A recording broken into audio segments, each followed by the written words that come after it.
Hi everyone, Mike Holmes here. This is the Know Your Reno podcast, where listeners will hear from experts from Improve Canada.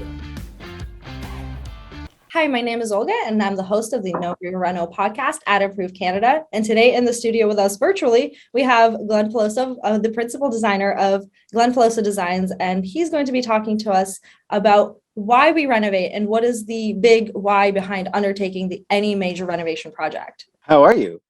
Great. How are you today? I'm really good. I think that we should renovate. You and I were chatting just before we started about the idea of why people do this. And sometimes I think that the why happens because something happened. You know, for instance, I was chatting with somebody earlier who had a flood in the basement, and so all of a sudden they have to renovate, and that's completely an unplanned renovation. And so then in that process, you start to think, okay, well, how are we going to be able to improve the things that we do based on the fact that we have to renovate? I just did a project a little while ago where we renovated most of the whole kitchen because the cooktop broke. And now I need to get a new cooktop, and the one that she had was electric, and she wants to look at some other things like induction. And what we ended up doing was giving her something called InvisiCook. So what that is a product that fits underneath the countertop and is an induction cooktop that works through the counter. So you end up, at least in my mind, I get lots and lots of counter space. It's a condo, I don't have tons. So the idea for me was, how do I maximize the counter space so it can always be used, but still give you a cooking surface that's neat and clean? And some of those ideas for people are like, oh, that's cool, but then there'll be no cooktop. There's no oven in the kitchen. Isn't that weird? And because they're accustomed to a visual. So in the end, you do a renovation based on something we didn't like.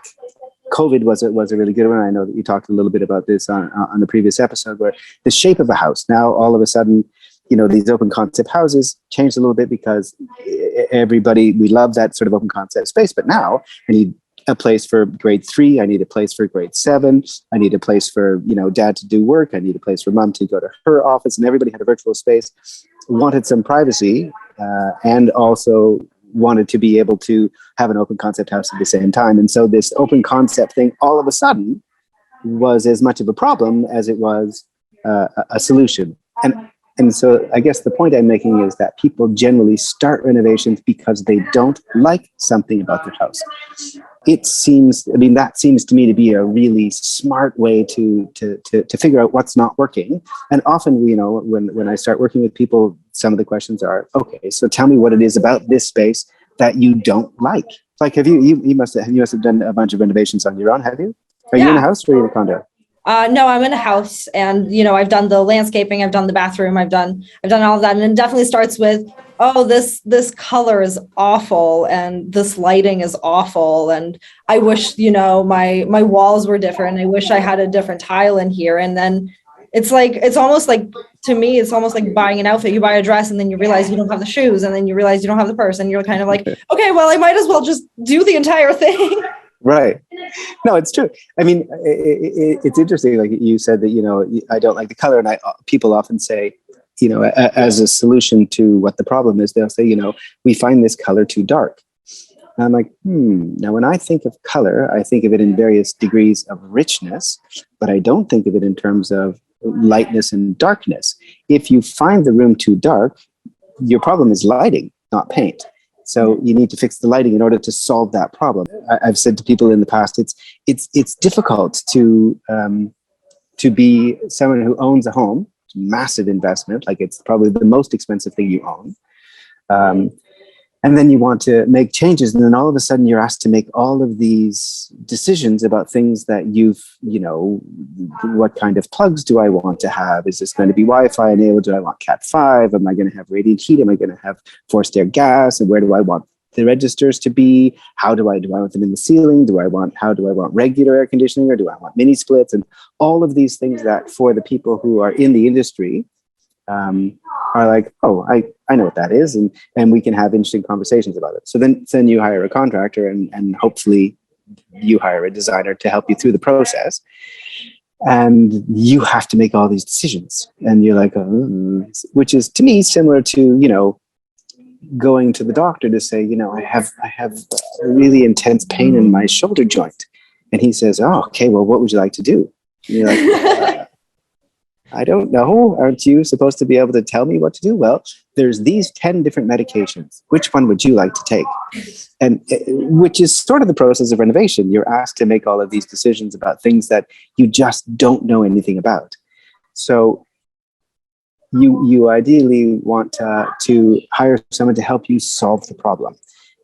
So I would say, the one of the smart things to do is to clearly identify what's wrong, like what doesn't work. Like the kitchen, we have, I don't know, we have dinner parties where 14 people come to dinner once a month. We love having dinner parties, and we have, but the dining room is kind of small. It's not really working, so I can't fit people in this room.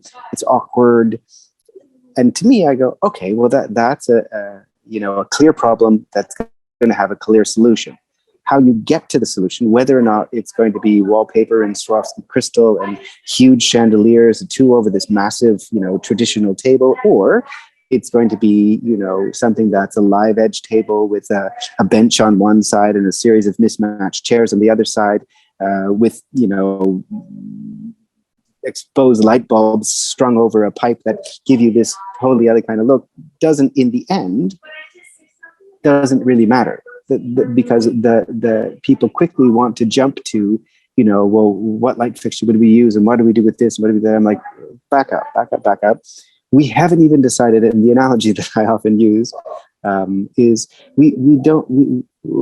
all we've said is that we're going out. And now you want me to pick what your earrings are going to be, but I don't even know, what is this event? Is it a long dress, short dress, no dress? Is it pants? Are we going to a bar? Like, you need to figure out what's the thing we're going to do before we start to figure out how we're going to dress that thing up. You know what I mean? Like on the podcast, have you heard lots of reasons why people want to renovate? Do they often talk about what's wrong? No, actually, I make it a point to ask every designer, I'm like, hey, what's your process?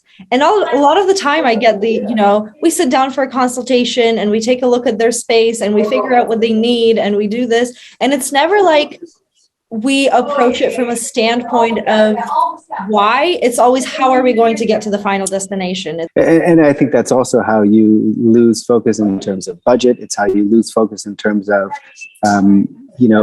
all of a sudden the house no longer plays together anymore. So you have one side of the house that's all about something traditional, and then you decided to renovate the kitchen, and then you made it super modern, and then the house all of a sudden is like, I don't like the rest of the house because the kitchen is really modern, but I like the really modernness of the kitchen.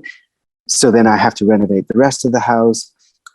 Even things like, we should take down this wall to open up the space, and you make that choice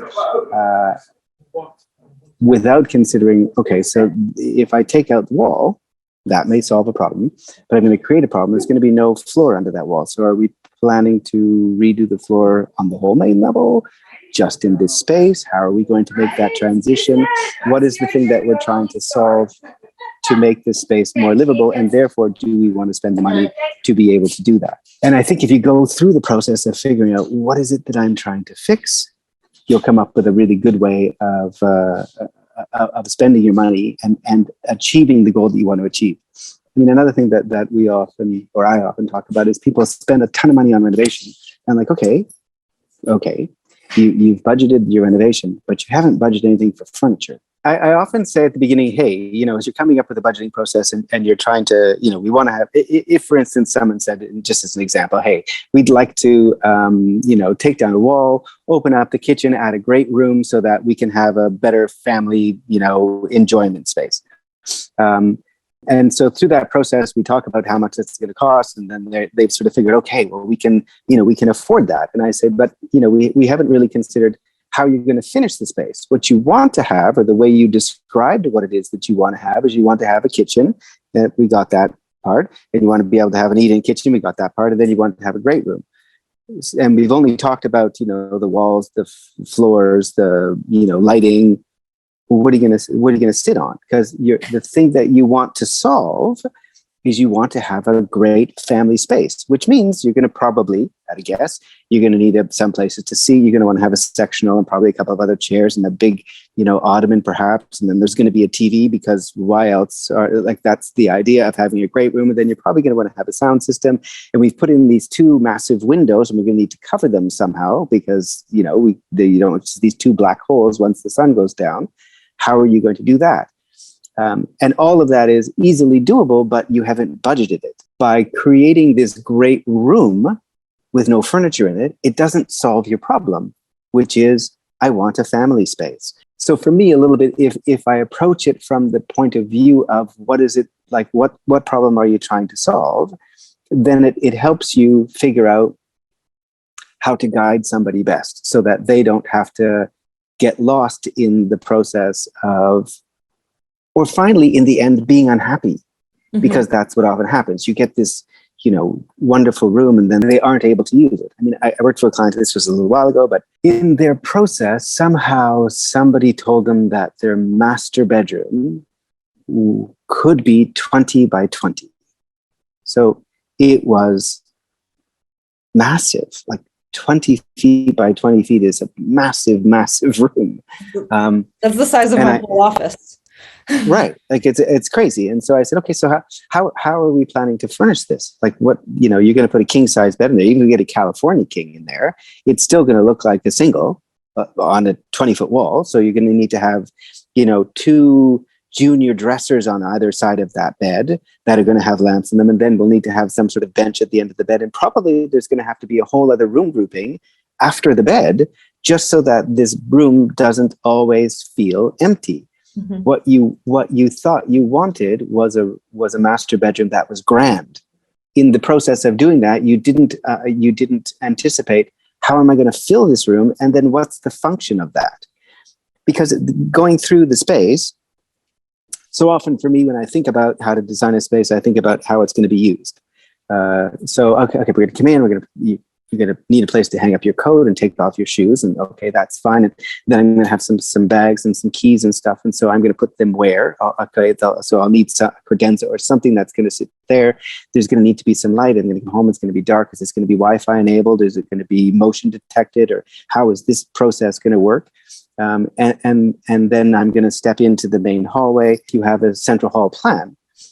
As I often say to people, the reality is that the majority of the time that you spend in your home is going to ignore the formal dining room and ignore the formal living room. You're going to walk right straight past it, and you're going to go into the kitchen, great room, hang out. That's where everybody's going to be all the time.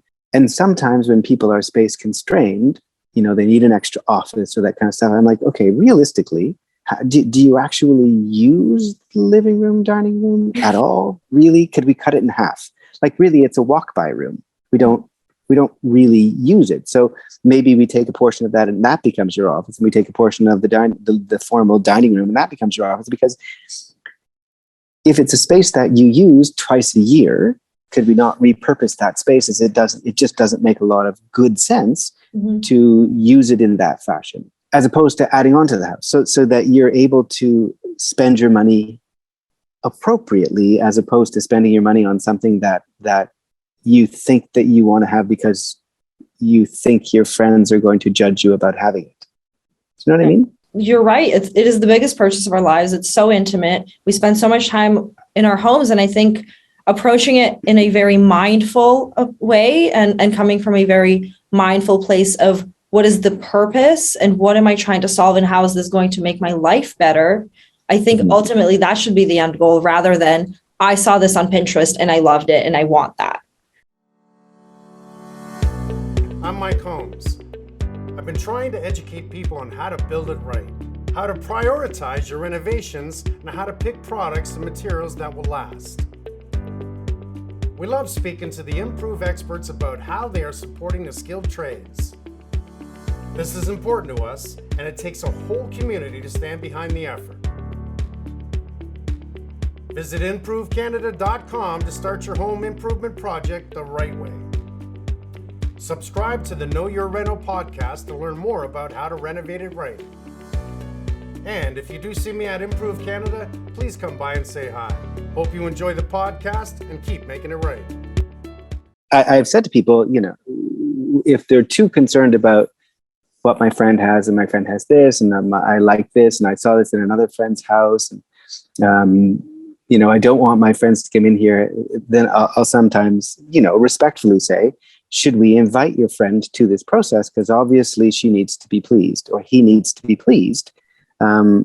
So they should be able to chime in now, because you're just guessing what they think. The people who spend the majority of the time in your house is you, and it needs to work for you. But you'd be shocked at how often I've had conversations about where we're going to put the Christmas tree. And like,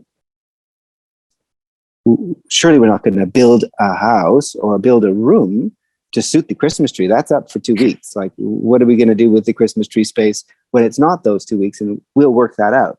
But those kinds of ideas are really prevalent in people's heads without understanding how you actually use your space. And part of the process of, interviewing people, just getting to know them, like, if I was sitting chatting with you and I was going to work in terms of design with you, I wouldn't spend a lot of time at the get-go. We would talk about your house, but I also want to know about you. What do you do? What does your partner do? Do you have kids? Do you have dogs? Do you have families? Family over a lot? Do you entertain a lot? Family's a big important part. Do you have people coming do people come and stay with you like for months on end, weeks on end? Do you take care of your partner's parents? Are your parents living there, or are they over a lot? Because it has to work for you. If you, for instance, love cooking, like you're crazy about cooking. I'm like, okay, so you like cooking, you understand the process of it, you like the alchemy of it, and it's something that you enjoy in your home. So we should probably spend a bunch of time, energy, money really getting your kitchen great, because it's the place that gives you joy. But if really the majority of the things that you do are, warm up some stuff that you bought at Pusateri's, and then put it on the table, why would we think about getting a 6,000 BTU subwoofer stove? You don't even know, you don't know what that means, and you don't kind of care. And to me, I'm like, that's fine. We can get you a perfectly good looking, functional stove that's not going to be, $20,000, and it will do what you need it to do. You don't care about it, but what do you care about? Oh, I love, movies, or I love cars, or I'm like, okay, let's skip the kitchen and let's give you a really great home theater that's gonna be your thing. That's what you love. We all save and scrimp and hope like heck to be able to go buy a box. Mm-hmm. We get this box and we then everyone's like, oh my God, you bought a box. It's so great. And you're like, yes, it's great. And then everybody comes over to talk about, how they think your life should be in that box. And then you look through a bunch of magazines from all over the world, and you're like, I want a box that looks like that. And I'm like, okay, well, we can give you that box, but it's not like, why are you trying to squeeze yourself into somebody else's idea of your box? Why don't we go back to like, what do you care about?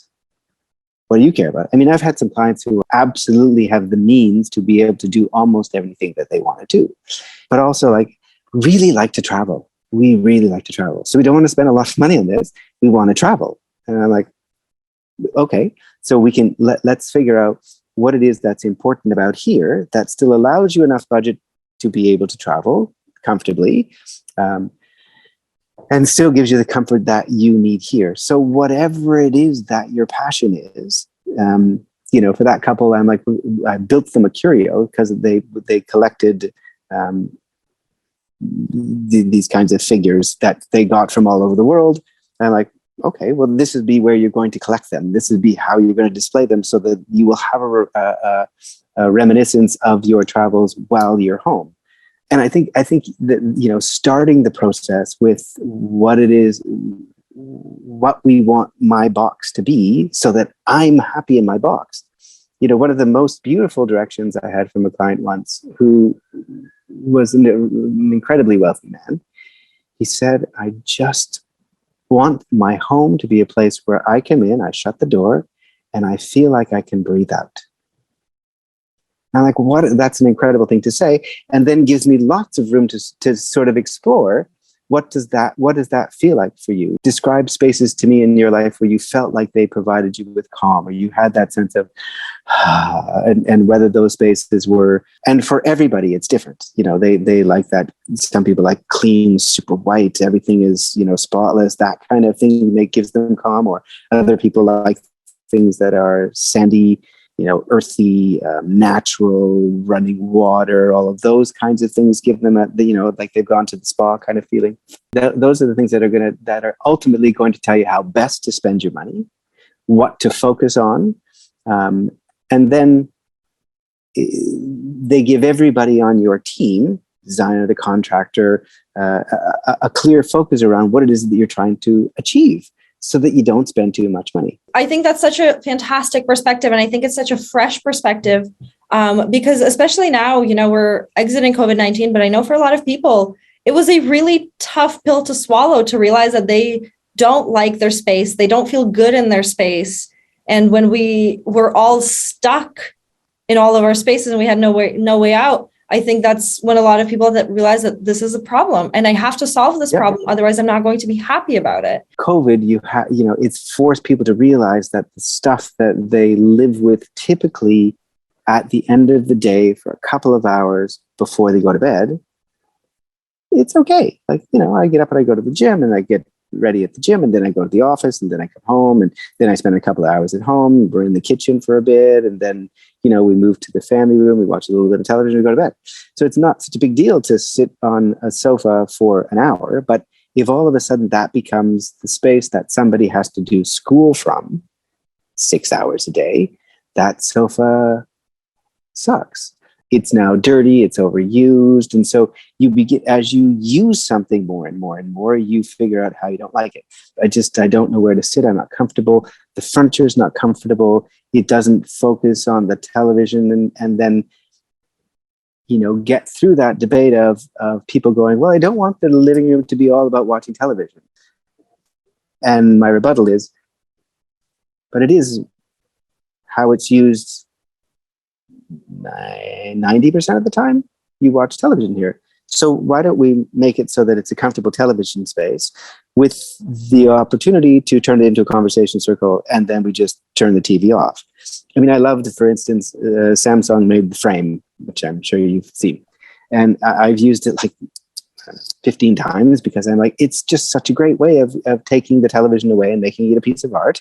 And then this room we don't have to sit and look at a black box that's like, oh, this is the TV room. We don't know that it's a TV so much anymore because it's turned into a piece of art. We can sit here and chat, but we can make it the television whenever we want it to be that. So it beautifully, for me, crosses over between the idea of being, it solves a problem. It's like, I still get to have a television. It is still the room that we watch the television in most of the time. It doesn't have to be, a 60-inch black hole on the wall. That is an off television. It now becomes something that's interesting both on and off. So I'm like, this is like, hooray, good job, Samsung. It's a really good thing to have done. Looking at your life as you live it. I mean, I once worked for this woman who was a neurosurgeon, whose home was a disaster. She was just super busy, and every finish in her house was not suited to her or her lifestyle. And she kept apologizing and saying, I'm so sorry, the house is a bit of a mess, and it always looks dirty, and I'm so sorry about that, and I'm so sorry. And I said, you should stop apologizing to me, because what you do for the world, I think, is spectacular. So I wouldn't come to your house and criticize the fact that it's not very neat. I would say your house isn't helping you very much, because somehow you've chosen surfaces that require tons of maintenance. You've chosen a layout that requires tons of maintenance, as opposed to creating a space that is perfect for your lifestyle. Like, well, you have no place to put anything. There are no drawers. You have surfaces that are solid colors. Like, how can you, like, her kitchen counter, portion of the kitchen counter was black. I'm like, black is really beautiful as a surface in your home. It's beautiful. But everything else in your life, hair, dust, dried soap, everything is not black. So anything that's on a black surface, I can see. So it always looks like it's dirty, like always, because unless you have staff who clean it up all the time and it always looks pristine, in which case, great, it's a beautiful thing to use. It's just not good for you. You're not, people feel guilty about the fact that they're not very clean. And I'm like, you don't have time. You're focused on something different than, cleaning the kitchen counter. But you don't want to come in the house and go, oh, this kitchen always looks dirty. How about we just get a really complicated patterned kitchen counter, something that has lots of movement and lots of stuff in it. You're still going to have to clean it, but you won't look at it and go, oh my God, it's covered in crumbs. It looks awful. It looks a mess all the time because it's complicated. There's enough complicated pattern that I just don't see it. So I don't feel bad in your space. Your house isn't working for who you are. It should have chosen different things to suit you. Problem is your house, not you. And instead, people get to feel like the problem is them. That like don't keep a clean house, or I don't. I'm like, no. You have to clean or hire someone to. Absolutely. But if you've chosen fixtures, finishes, fabrics, it's a lot of F's, that all don't work for your lifestyle, that's what's wrong. That's what's wrong. And once you've solved the problem, then the money that you have after having solved the problem, you can spend on whatever. Like then I'm like, oh, you wanted a bigger dining room because you have 14 people to dinner once a month. Okay, we've got your bigger dining room. That's the play part. Like that's the part that is where you get to have fun and it's creative and you get to add on the layers and make it feel good. But the get-go is, how does this room have to work? And to me, one of the sort of most important rules of design is form follows function. So I need to make it work. And then what I use to make it work, the Queen at Buckingham Palace has a perfectly nice dining room. She has meals there. People at a picnic table in the backyard. It's a perfectly nice table and they can have meals there too. What we needed was a place to sit down and have a meal as a group. The solutions are endless once you figure out what it is that you're trying to solve. I really appreciate you being with us today, Glenn. This was a fantastic episode, and I think it's really going to have a huge impact on a lot of people. It is a pleasure. Lovely. Let me know when you're doing your next renovation, and I'm happy to help you walk through what are you doing this for, Olga? What are you doing this for, young lady? What are you doing this for? Absolutely. Honestly, I think you might be the first phone call I make. Excellent. Thank you for joining us for this episode of Know Your Reno. If you would like to get in touch with today's speaker or any of our large number of showrooms at Improve Canada, please check the description for a link to book an appointment with us at Canada's largest home improvement center. Don't forget to keep in touch with us on our socials, and we will see you next week for another value-packed episode to make your next home renovation a breeze.